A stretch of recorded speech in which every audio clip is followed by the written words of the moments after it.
a great honour and privilege for me to accept this nomination to fly the flag for Sinn Féin, along with our TD and party president, Gerry Adams.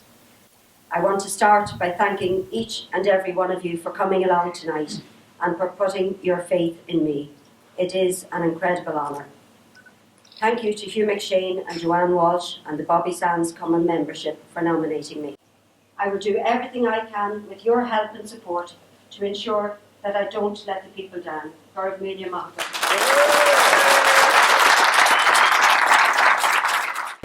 huge progress in this constituency, not just in the last local elections last year, but in previous elections. It's been steady, continuous growth, and there's not a single blade of grass in this constituency that doesn't have a Sinn Féin elected representative representing it and working hard for the people of Louth and East Meath. And this time out we hope to gain further ground by electing 2 Sinn Féin TDs for the constituency of Louth and East Meath. It's time for change in this country. I think people have seen that.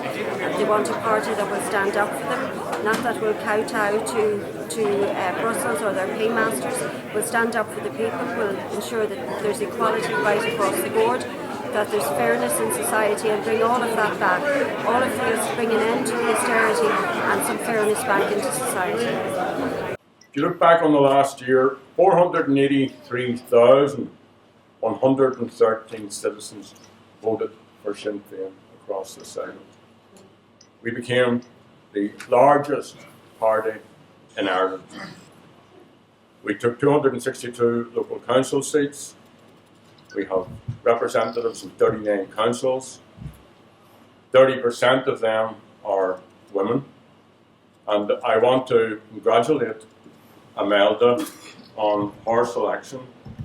I want to thank you, as I said earlier, for selecting me. And if you were watching the weekend, you'll have seen the strident efforts made by the Taoiseach and others to attack Sinn Féin. What was the one phrase he never mentioned in all of his speeches? Water charges. As if it didn't exist. That there's sort of end of land in which everything is wonderful, and then there's the real world where people pay the price for the policies that this government are inflicting. So neither Fine Gael or Labour have any vision of a fair future. It's not the way it works, it's not the way their ideological clock ticks.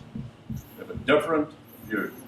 You don't have rights, you don't have a sense of belonging, you don't have the protections. It's every man or every woman for themselves. So they've cut one-parent family payment, they've cut child benefit payments, they've cut childcare, they haven't even provided childcare, they've cut job seekers allowances to people under 26, they cut the telephone allowance, the fuel allowance, the household benefits package, the respite care grant, medical cards, and they failed to tackle homelessness, and much, much, much more than this. You will recall also that the Taoiseach barely mentioned the North in his remarks at his party conference. But he barely mentioned the North because he sees the North as a foreign place. He sees it as somewhere else. There was an agreement. I was at Stormont today. Our folks are working their way through with the other parties. It's very challenging through the implementation of the Stormont House Agreement. But that Stormont House Agreement was got despite the Irish government, not because of it. Mr Cameron, the Taoiseach and the Kenny were as one in trying to foist more austerity of the people on the people in the 6 counties. And we stopped them. We prevented them from doing that. So the choice for the people is going to be Sinn Féin or Fine Gael. I said that Fine Gael or Labour don't have a vision for a fair future. Well, we do. We have a different vision. We believe in people. We believe that people, just by virtue of being born, have rights. We believe that society should be moulded and built around all of the citizens. That no matter about your ability or disability, about your gender, about your religion, about your politics, about where you live in the place, that you should be treated properly. And we also have great hope, tremendous hope that that can be developed. Won't be done by us. We have to get other people working with us. We have to reach out and make accords, and I've been arguing for a citizens' charter as a means of the debate being assisted about what should be the core values that would govern a citizen-centred, rights-based society. So, with 3 elections, there's one going on at the moment. It's on the 7th of May. We have a by-election, which is hugely important, and we will be looking for people from here to go down and help Kathleen Function and Carlo and Kilkenny. We have another Assembly election in 2016, and then whenever the Taoiseach has the guts, we're going to have an election here. I mentioned in terms of the elections that we had a good year, but we also had a very hard year. It was a very vicious, nasty, dirty smear campaign against this party and against our activists. It was foisted on citizens relentlessly, mostly by the independent group of newspapers, but by all of the main parties and Leinster House. And we saw our way through that. And we didn't see our way through that because of me. We saw our way through that because of you. Because when people read what they read in the newspapers, or heard or watched what they saw on the television, and they looked around at the person who they knew was the sinner, the neighbour, the brother, the sister, somebody in the other estate, somebody up in the other townland. And they knew when they looked at that person wasn't the type of person who was guilty of the type of dirty, rotten lies that were told about us.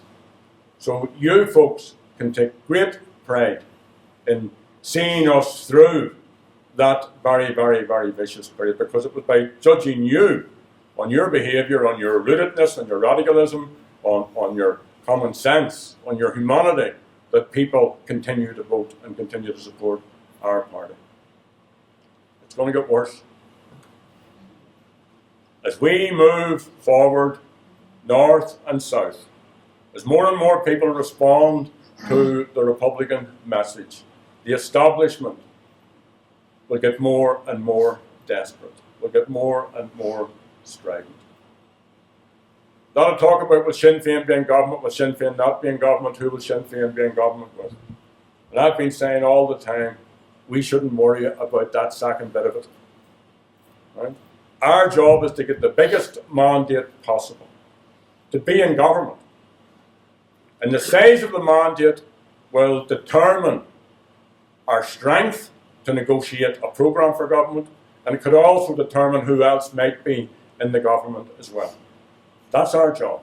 And Ardèche will decide if we come to a programme for government that we think is going to assist us, then the Ardèche will decide on whether we should do that or not. But we will not leave our principles outside of a cabinet room. We will not leave our national project to one side.